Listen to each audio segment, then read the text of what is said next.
ब्रह्मा मुरारी त्रिपुरान्तकारी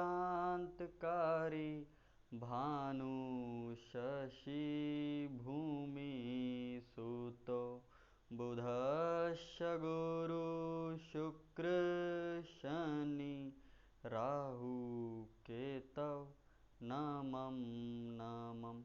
नमस्कार, जय श्री राम दोस्तों। स्वागत है आप सबका आपके अपने चैनल में सौरभ्स एस्ट्रो सॉल्यूशंस। आज हम सब मिलकर एक जन्म कुंडली का अध्ययन करेंगे। यह कुंडली एक जातिका की है जिसका जन्म का समय है प्रातः 6:15 1 मई 1994 और स्थान है कानपुर उत्तर प्रदेश।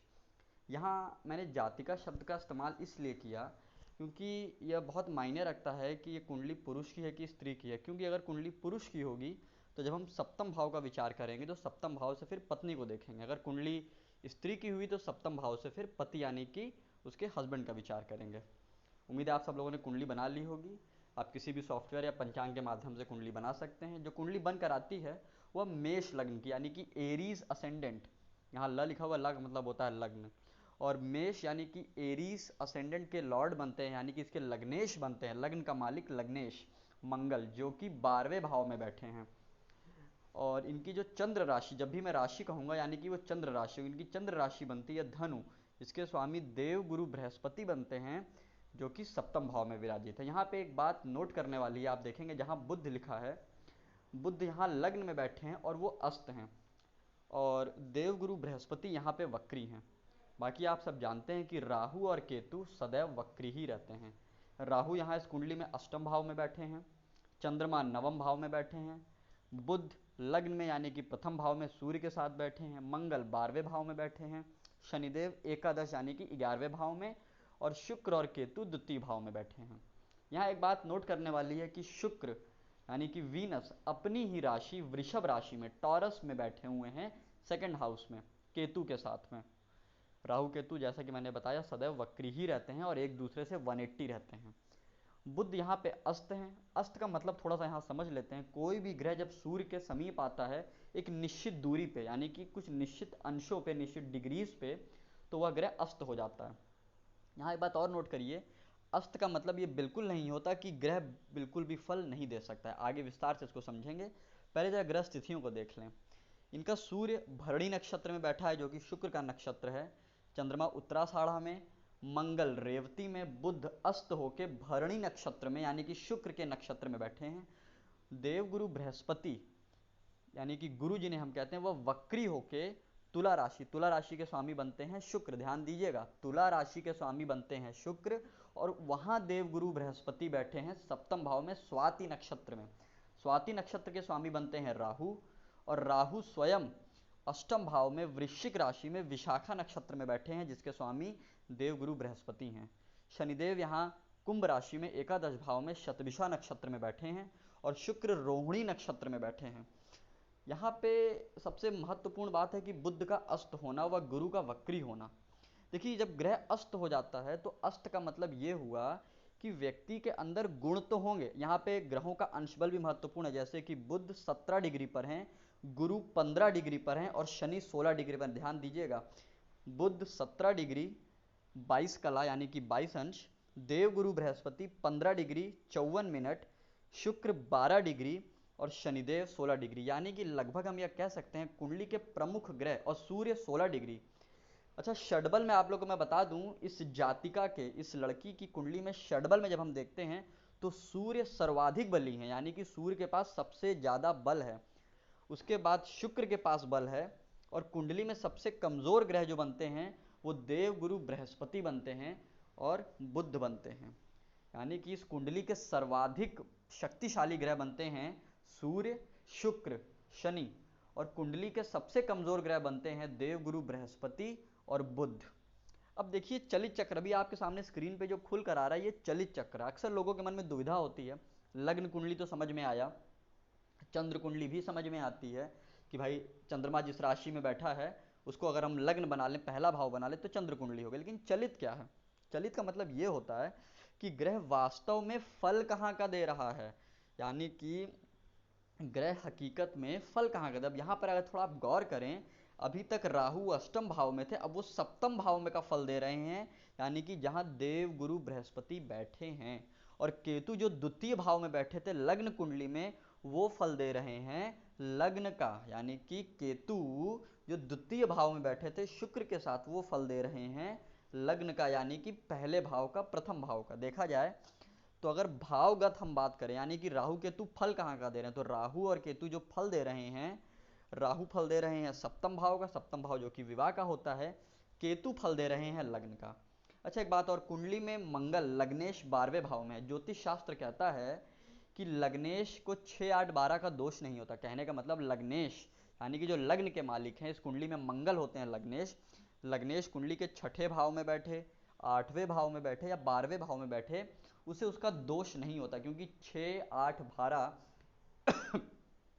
6, 8, 12 को माफ कीजिएगा, 6, 8, 12 को त्रिक भाव कहा जाता है। त्रिक भाव यानी कि बुरे भाव।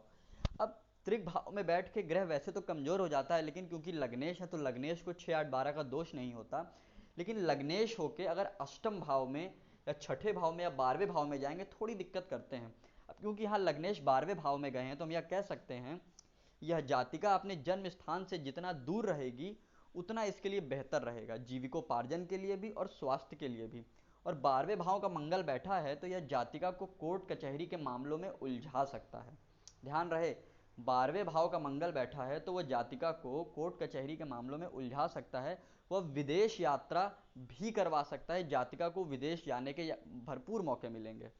जैसा कि मैंने बताया था, कुंडली में सूर्य सर्वाधिक बली हैं, तो इस जातिका के पिता, क्योंकि सूर्य को पिता का कारक कहा गया है। देखिए हर ग्रह जो अपना फल देता है वो 3 तरीके से फल देता है। पहला नैसर्गिक फल, कि ग्रह का जो नेचुरल फल क्या है, जैसे सूर्य का नैसर्गिक कारकत्व क्या है, पिता, तेज, रोशनी। तो इस जातिका के जो पिता है, क्योंकि षडबल में सूर्य सर्वाधिक बली हैं, इस जातिका के जो पिता हैं वह एक उच्च पदस्थ अधिकारी थे और बहुत अच्छा धन धान्य यश नाम कीर्ति उनके पास थी। और इस जातिका अपने ससुराल पक्ष से भी, यानी इसके जो ससुर हैं वो भी, जातिका का विवाह हो चुका है और यह जातिका के जो ससुर हैं वो भी एक संपन्न व्यक्ति हैं। और क्योंकि जातिका को, जैसा कि अभी मैंने बताया कि षडबल में देखने पे पता चलता है कि शुक्र भी मजबूत हैं, तो माता पिता के पक्ष से यानी कि मायके से और ससुराल से, दोनों ही तरीके से ये भौतिक सुखों से परिपूर्ण है। दोनों ही पक्षों से यह भौतिक सुखों से परिपूर्ण है, यानी कि माता पिता के यहाँ भी और ससुराल में भी जमीन जायदाद भूमि भवन, इसका कोई कष्ट नहीं है जातिका के पास। परंतु दिक्कत क्या है इस कुंडली में, जरा गौर करिए, सप्तम भाव में एक तो वक्री गुरु बैठे हैं। यद्यपि गुरु के पास अंशबल है, युवा अवस्था के गुरु हैं, परंतु ग्रह चाहे 15 डिग्री का हो, 16 डिग्री का हो, उससे ज़्यादा महत्वपूर्ण यह कि ग्रह किस भाव में बैठा है, उस पर किन ग्रहों की दृष्टि है। यहाँ पे गुरु पहली बात तो वक्री हो गए, ऊपर से सप्तम भाव में बैठ गए, जहाँ पे उनके नैसर्गिक रूप से शत्रु शुक्र की राशि तुला राशि होती है। और यहाँ पे देव गुरु बृहस्पति को दिग्बल भी नहीं मिलता, इसलिए षडबल में देव गुरु बृहस्पति कमजोर हैं, और ऊपर से देव गुरु बृहस्पति वक्री होके शत्रु राशि में बैठे हैं, और वहाँ पे तुला राशि है जो कि शुक्र की राशि है। ऊपर से अगर आप देखें तो मंगल की भी अष्टम दृष्टि यहाँ पे सप्तम भाव पर आ रही है। भले मंगल लग्नेश हैं, लेकिन नैसर्गिक रूप से एक पापक ग्रह हैं। ऊपर से अगर आप गौर करें तो इस कुंडली में चंद्रमा भी पीड़ित है, चंद्रमा के एक घर आगे, चंद्रमा के एक घर पीछे। चंद्रमा नवम भाव में है, भाग्य भाव में बैठा है देवगुरु बृहस्पति की राशि में, यानी कि दसम भाव में और अष्टम भाव में कोई भी शुभ ग्रह नहीं है, और ना ही चंद्रमा के ऊपर कोई शुभ दृष्टि आ रही है। ऊपर से राहु का दृष्टि संबंध होना 12वें भाव पे, यानी कि राहु की दृष्टि मंगल पे पड़ रही है, जो इस बात को पुष्ट करता है कि जातिका का कोर्ट कचहरी का मामला होगा। और वर्तमान में इस जातिका का तलाक की अर्जी न्यायालय में लंबित है, यानी कि यह जातिका तलाक चाहती है। अब सवाल ये उठता है कि तलाक की स्थिति आई कैसे। जैसे कि मैंने बताया, कुंडली का सप्तम भाव पीड़ित है। यहाँ पे भाव का जो कारक है, महिलाओं के लिए देवगुरु बृहस्पति विवाह विवाह के सुख के नैसर्गिक रूप से कारक होते हैं। एक तो वो वक्री हो गए, ऊपर से पीड़ित भी हो गए, ऊपर से अपनी शत्रु राशि में आ गए, एक पापक ग्रह से दृष्ट हो गए, ऊपर से सूर्य, सूर्य देखिए जहां भी देखेंगे तो षडबल में बहुत बली है, तो वहां तेज भर देते हैं।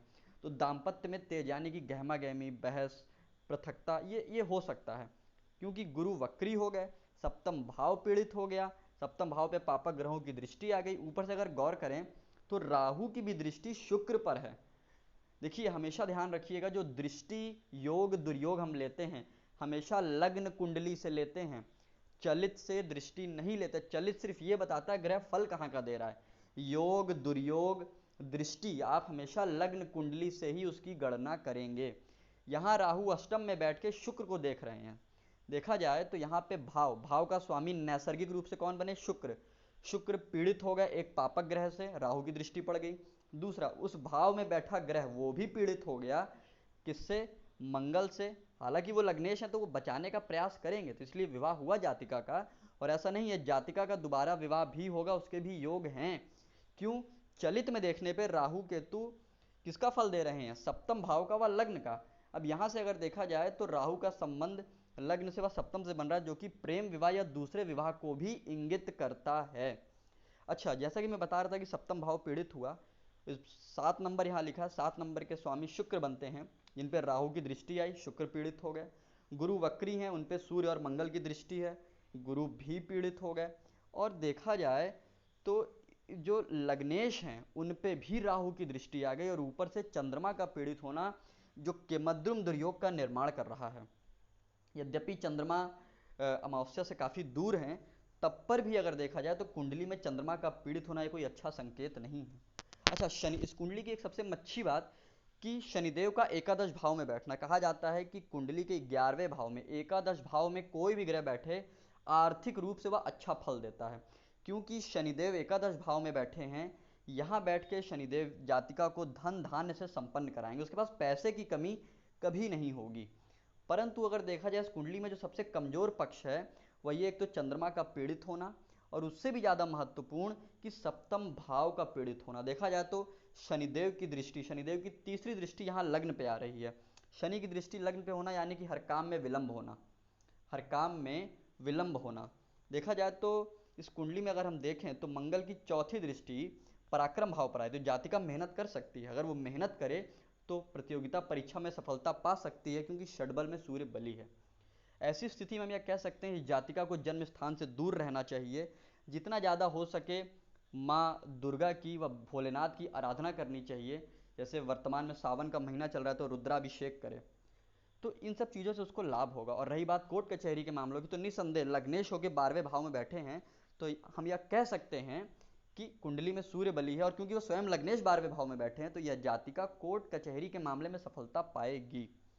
आशा करते हैं आज का आपका यह जन्म कुंडली अध्ययन आपको समझ आया होगा। किसी भी प्रकार की कोई दुविधा या क्वेरी होने पे आप कमेंट बॉक्स में अपने प्रश्नों को, अपने सुझाव को लिख सकते हैं कि कैसे हम इस कार्यक्रम को और बेहतर बनाएं। जय श्री राम, नमस्कार।